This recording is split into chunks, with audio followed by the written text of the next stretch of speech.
Hello, everyone, and welcome to Dancing with Damage. I'm Ian, your resident philosopher. And I'm Addie, your resident author. And today, we discuss dating. And red flags. Red flags. So, Abby, the title of this episode, episode 50, congratulations, by the way. Yeah, can you believe it? I can't. I can't. And the dogs Also can't. are celebrating with us. Oh, my. Well, if my face wasn't clean before, it certainly is now. Good thing you have minty fresh breath, my dear. Thank you. And that's okay. So in a nutshell, Abby, the title of our 50th episode is called Dump Them. So what are we talking about today? So I wanted to talk about sort of relationships. Last episode, we did talk about relationships and whether or not it was good to be in one. And we sort of established that it's better to be alone than with a damaged partner. And I thought it could be kind of fun to talk about red flags because this is something that I always find is an interesting topic on the internet. And I thought maybe we could start with red flags in the meeting of other people and then move on to red flags during the dating phase. All right. I like that. Because there could be different red flags depending on if there's a dating application happening. People who are sending up signals saying, I'd like to date. And then people who already have declaimed the relationship status to the other and what red flags could be present there. So, Abby, let's start with chronologically the application for dating. So what kind of questions would people have? I know if you look up this question on the internet, you get a lot of answers. But let's talk about how the Social Blueprint would answer it. What kind of behaviors happen a lot that we should scrutinize for whether they're red flags or not? So a debate right now on the internet that has some contention around it, so grain of salt, is when you're putting yourself up on your dating profile, if you use a lot of pictures where you are rather scantily clad, is that a red flag or not? So you'll have to forgive me today. I am a bit spacey. Abby and I have been just watching the movie called The Pacifier. It's a movie from 2005. I believe it was released. It's a film portraying the antics of, I guess he could be classified as an action hero. And my brain feels like it is lifted from the connections in my skull. But anyway, bear with me. If I sort of start staring and listing that way or that way, it's nothing personal, Abby. It's nothing to do with you or the conversation, but I have been disjointed. We haven't even finished the movie. I think we have 40 minutes left. The premise and just Vin Diesel. the plot choices and the scripting, I have few words. Let's talk about an easier subject for me to understand than the success of that film. Let's talk about posting these pictures online that are they're questionable, certainly showing a lot of skin or showing what are considered taboo body parts versus more traditional photos that sort of display the face and maybe some attire that would give you some idea about the interests of the person. Yeah, like hobbies. For example, if you like horseback riding, maybe there is a picture of you riding a horse or standing next to a horse. If you like to play card games, maybe there's a picture of you holding cards while playing a game. I don't know. I've never been on a dating app. I've never made a dating profile. So candidly, I have no experience in this area of the internet. But I know people who have had them, so I have some knowledge of it. You have some awareness of it. And, they say dress for the job you want. So let's talk about it. Abby, I'm going to borrow from our friend Socrates. Our friend Socrates, who liked to ask questions. I will try and mimic Socrates, despite the fact I am in a Vin Diesel haze right now. I will still do it. And so, Abby, you are familiar with the book you wrote, The Social Blueprint, yes? Yes. Question 1. I'm winning. She nailed it. Question 2. Are you familiar with the story of the veterinarian and the goat? Chapter 8. Yes. In that fable, a farmer comes in with a goat And even though the veterinarian usually works on cats and dogs, the veterinarian is able to treat the goat because the inside of a goat, the anatomy of a goat, is very similar to other animals, even if the outside is very different and has, horns and those weird little eyes and hooves. Would you agree that's sort of the premise of that fable? Yes, and I really like your summary. That was a good summary. I nailed it. Yeah, you did. We're both doing well. Just like Vin Diesel nailed the pacifier. So we're all doing our best. And so, Abby, in this chapter, we discuss how things that are fundamental and usually found deep within us, like our organs, are the most important to a living creature and less important than what's on the outside, like skin cells which shed off, or hair which we cut. Yes. We also agreed, I think, that things that are profound and deep within us and fundamental also tend to be enduring. Yes. Like, for example, the heart cells last for a very long time, whereas the skin cells don't last for such a long time. Another example is the pit of a peach lasts a long time because it's responsible for the reproduction of the peach tree, whereas the flesh of the peach decomposed quickly because it's less important to the survival of the peach tree. Would you sort of agree that that's a link that we've made in the social blueprint? Absolutely. Okay, tying it back to scantily crabbed photograph. Don't you hate that when you don't have enough crabs on you? What? I don't know, scantily crabbed. I'm just picturing crabs wearing bikinis. Yeah. I think that's kind of funny. I think King Triton in The Little Mermaid had a similar problem. Where was his shirt? He was scantily crabbed. Good, eh? It's pretty good. What do you think, Archie? He's like, I could go for some delicious crabs. I'm scantily crabbed too. I don't know if he's on screen, but he is here, very firmly here. Yeah. He just wants to snuggle. He's just here and he's like, who are you guys talking to? So, what we're getting at here, Abby, let me ask you some more questions.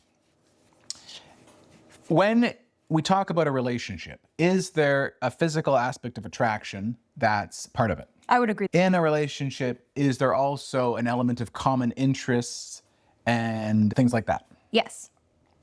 Okay. Of those two things, physical appearance and interests, which lasts the longer in someone's life? Interests. And is that because someone's looks in their 20s change drastically to their 40s, which is a small percentage of the length of the marriage or life, compared to if someone likes to read or do a certain thing which can last right until death? Yeah, I'd say that looks definitely change dramatically every decade. So then would you agree with me that if it's more short-lived, physical beauty in a person, which eventually decays very quickly, like the flesh of the peach, like the skin cells of the arm, is less fundamental to a relationship than the common interests? Yes.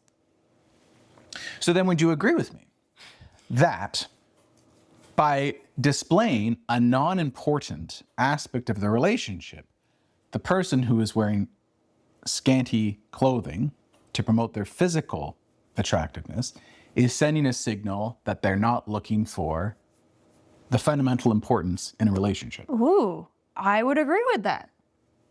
And so you see, That's a deep take. the social blueprint shows us that by focusing on what we all know to be an ephemeral and transient aspect of themselves is actually promoting a damaged relationship. And I'll give you an example. This fireplace behind me, wood stove, some call it. Northern Pacific, great company. Or Pacific North, I can't remember what it's called. It's a good one. Great fireplace. But when the fellow showed up to sell it to me and show it to me, the first thing he said, do you think it was, look how clear the glass is, Mr. Bingham? He said, you should buy it because look how clear that glass is. I don't think that's what he said. Why not? I was there. Also, that's not the reason you purchased the wood stove. You can see the glass of the fireplace gets sort of smoky and grimy after even 1 or 2 uses of the fireplace. It quickly smudges over. So for an advertiser to promote something that's not going to last on the stove is an error in the judgment of the advertiser. Instead, they should be saying it's going to keep you warm, it's very energy efficient, the traits of the stove that are going to stay the same and be of true benefit to me. I'm not interested in the glass because A, it's not critical to the fireplace, and B, it makes me question the salesman because I know they're not focusing on the right thing. It makes me question the whole rest of the stove. It would make me not want to buy the stove. And so in the same way, if we have people who are promoting themselves, wearing their undergarments, and also, I think we should talk about this, Abby. It is my view that when people take pictures on Facebook and other internet devices, they're usually taking like the shots in the way that makes them look far different than they look in real life.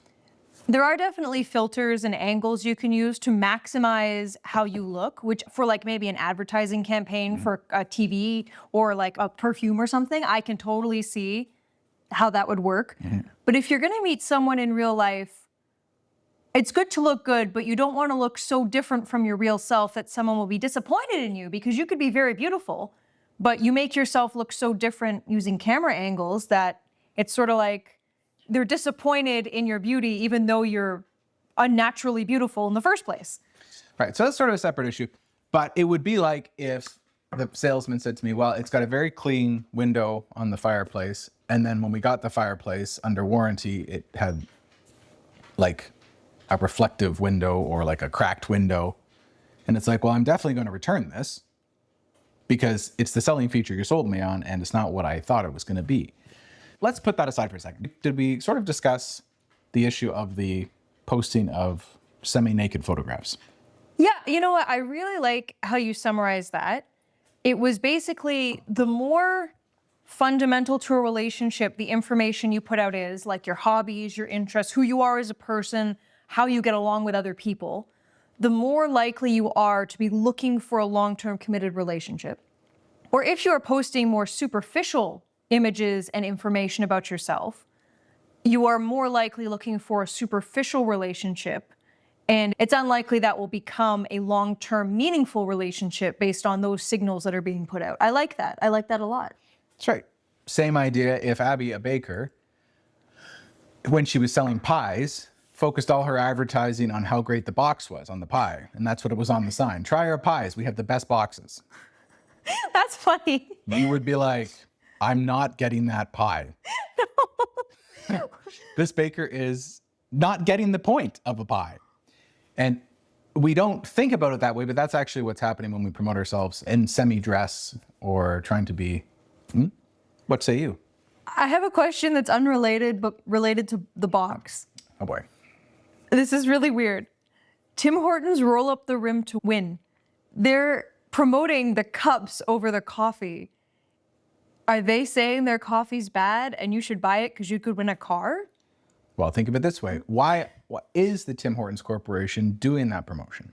Probably to get you to come in to buy other products that they sell. But I just thought it was funny that you said it'd be silly if someone promoted the box. And I immediately thought of coffee and how people, for however long that promotion runs, essentially are just promoting the cups.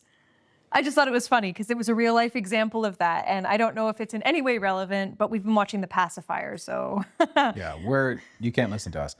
But I mean, I think probably I would have answered Tim Hortons did it to get people to buy more coffee. Yeah, it probably has nothing. I just thought it was interesting that he gave an example that was so absurd it was humorous, but then I thought of a real life equivalent that exists. Yeah, no, but I agree with you. Like, I think if Tim Hortons was selling as much coffee as they wanted to, they wouldn't do Roll of the Winds. So it's a great example. There was one other thing I wanted to say, but then then Vin Diesel's head sort of floated across my brain, and now I can't recall. So yeah, that's why it's not ideal. Oh, I remember it now. Okay. They say a picture says 1,000 words. This is a saying. So what words would a picture of someone scantily clad or trying to extol their sexual virtues, It's quite a sentence. what message is written in those 1,000 words? And I can tell you, based on the social blueprints philosophy, the words are, this is the best I can offer. Ooh. And unfortunately, because it's a superficial quality, again, it's just like that pie box, it's not a good advertising. Far better just to take, in terms of projecting a healthy message and not a damaged message, it is far better to take a slightly more conservative photograph, doing something you like, or somewhere you want to be, or just in the natural state of things. If the person wants to see what you look like, for example, this sends a much better message. At least it doesn't say, my best quality is a superficial quality, or a quality that is short-lived in a human lifespan. Again, Abby and I think it's important to be as neat and presentable as possible. We try and keep our bodies in a healthy state. But to forward that as your message, as your billboard. Well, we're not bodybuilders, so it doesn't work with our career. And I think it's interesting because it does fall in line. I know there's a lot of messages out there that say don't body shame people, and that's not the message we're putting forward. Like, be proud of yourself. If in an intimate relationship you have private things you share amongst yourselves, that's your business. But when you're putting things out on the internet, anyone could see that. And there have been people we know in positions of power where we have happened upon their social media. It was suggested to us based on common contacts, and they have promoted, I will say, scantily clad images of themselves. And it does affect when you hold certain positions of power or you have certain jobs. Those are not things you should be putting out in the world anyway. And it's not saying you can't be proud of yourself, you can't look your best, but it is possible to have very private accounts or very private ways to enjoy and share those things with just specific people rather than putting them out into the world, because it will come back to you, because there are now the software available companies can use with facial recognition technology. If you apply for a job and you have even one picture that could indicate a level of promiscuity, chances are the company won't hire you, not because you're not qualified, not because you're not beautiful and shouldn't be proud of yourself, but because putting those images online, you hear it in high school all the time, don't share things that you wouldn't want your grandmother to see.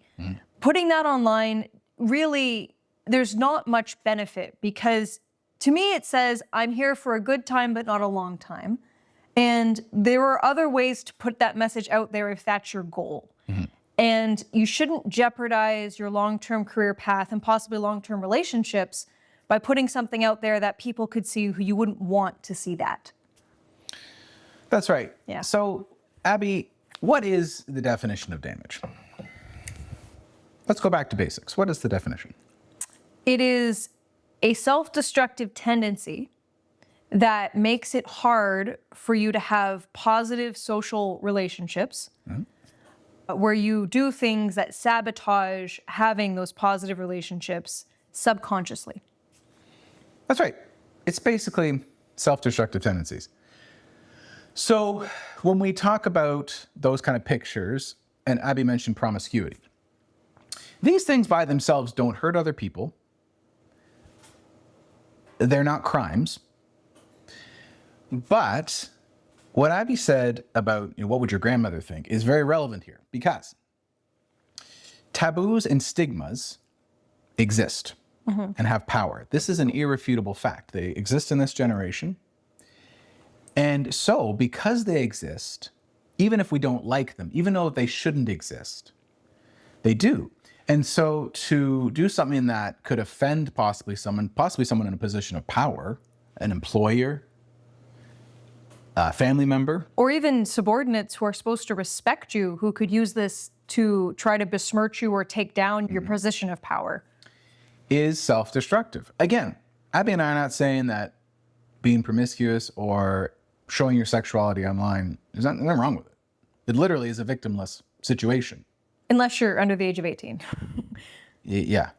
If it's criminal, then it's criminal. But if it's not criminal, it can still affect your life negatively, and probably will, because the internet is so prolific and people are just Google searching anybody who they might hire and things like that. So the odds are it's going to be self-destructive. So we know it's a damaged practice. Aside from the issue that you're sending the wrong message to your prospective partners, it's like if you want to go fishing. We have fish in our lake, eh, Abby? So many, and they have big teeth. I don't like it. Do all of them have big teeth? Are there different kinds of fish? There are so many fish, and as far as I know, they all have big teeth. I was thinking more of like, you've got your pike and your bass and your perch and your walleye and these sort of fish. And you go to different places and you use different lures to catch either the really toothy ones or the not so toothy ones. And this is the same of profile pictures that we put up on dating sites. You will catch in a lake the fish you use the bait for. And in dating, it is the same thing. Here's the thing. Abby and I don't even need to say that it's a damaged practice to really overemphasize sexuality in a dating application. We don't have to say it. The reason we don't have to is just use your common experience. Use anecdotes you've heard. How many relationships in your awareness tend to crumble quickly if they're based on pictures that are people in their underwear? And that was the starting point. Those relationships in our own human experience tends to evaporate in days, weeks, versus relationships that don't tend to start that way tend to have a better longevity. So it's not like this is a foreign concept. We all know this. But that's the explanation why. Yeah, and it's interesting because the kind of people you attract based on the information you put out there, I was watching a YouTuber and she's very, very famous. She has millions of subscribers. And she said many times she met her now husband because she changed how she approached dating. She used to try really hard to please everybody and she didn't do scantily clad things, but she didn't stand up for herself. She didn't say she was worth it. And then the second she started saying, no, I am going on a date and this is how it's going to be. These are my parameters. I deserve this much respect. All of a sudden, she started getting treated the way she wanted to be treated. And she met her husband and he is wonderful and he respects her. And he liked that she demanded a certain level of responsibility and a certain level of respect from him. She wasn't willing to compromise on her morals and her values and what she was worth. And I think you will find the kind of people you would really love to spend the rest of your life with, if that is your goal, are the kind of people who would take the time to look for a profile that was more modest and actually take the time to read the effort you put into saying, these are my interests, these are my hobbies, these are my goals and my passions. They care about that stuff. So if that's what you present, those are the kind of people you will attract back, the people who care about the information you're putting out there. Because I promise you, if somebody only cares about the superficial, they themselves are only superficial and they're not a kind of partner you want, honestly. That's right. The fish and the lure are one thing. And so you want to make sure you're putting out the right lure and you want to be the right kind of fish. Do you want to be the catfish? That horrible bottom dweller? Way to throw shade on catfish. Those bottom feeders that have no good taste. Although apparently in some places like New Orleans or something, they make it delicious. Cajun catfish. I don't understand how. Apparently catfish is not a very delicious fish. Remember those kind of eel-looking fish that... Burbot? Burbot, yeah. Or I think it was... It's burbot. They taste like lobster, but they look like death. Yeah, I'm not so sure, Abby, we can go to you first for fishing knowledge. Although she did know what a burbot was, and I didn't. Is that the name of it? As a fun aside, if anyone ever finds out what resort we own, I wrote a blog post about the fish in our lake, and it was written by somebody who doesn't fish or know much about fish. And I've had people tell me they really enjoyed it as a comedic parody explaining fish. And I was like, you don't understand. I was serious. So one more thing we can say about taboos, just I think to drive the message home, because in terms of behavior that really doesn't have a victim but is still damaged, like what we're talking about, you can think a little bit like someone who gets a face tattoo. It's pretty uncommon, but you do see it from time to time. And having a face tattoo doesn't hurt anybody. It's painful for the person to get, but it's not like it affects climate change, really. It's not like it puts bruises on anybody. It's not like it doesn't really do anything wrong. But we all know that if there were 10 candidates going to an interview, the person with the face tattoo has lower odds of getting whatever job it is. It doesn't really matter because stigmas exist.